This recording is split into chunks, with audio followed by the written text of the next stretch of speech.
Nung katiba yung mga kumpare ko, naghahanap buhay kahit may trabaho na, ganyan kalupit. Ano pare? Wala pang pamilya yan ha. Yung veterans move. Veterans move. Pre, kwarta na yan. Basta masukan ng kaunti po, dito ay ayos na. Ayaw po nung, yung pag magabinta ka po, ayaw nung sunog, yung luto-luto. Dapat ganyan lang po. At para katas na katas. Ano pre? Ay, kwarta na kay paring dito. Shoutout po sa idol namin, Mr. MVP po. At anong tawag tayo? Ito lang ang practice. Yan po ang practice. Wala nang dribble-dribble. Ito na po ang practice namin. Wala na pong practice. Ayan po ang kanyang tatain coach, the veterans. Ay, kahit nabaga-baga pa po. Tingnan naman, nabaga-baga pa, inaahaw na. Kakatibay ka din, yung mga magkabarangay.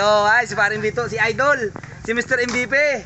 At saka Rookie of the Year ng Intertown. Ayan si Idol.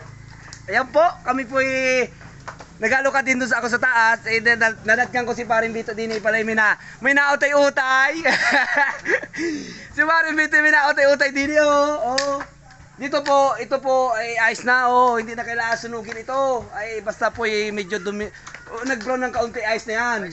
Bawal po dito yung sunog at yung luto-luto at yan po ay magaan, hindi po pwede yon. Lulugi kami. Ayos na po yan. Gusto ng mga mamimili ganito dito. Abili ng mga halos 35 per kilo, 40, depende Ayos. Si Idol. Mal! Yan po ay may trabaho na pero nagkatrabaho pa dito. Ganun kasipag ang idol namin. Idol lang lahat. Idol namin yan. Idol. Airtopits. Mr. Bito. A.K.A. Rabo. Let's go.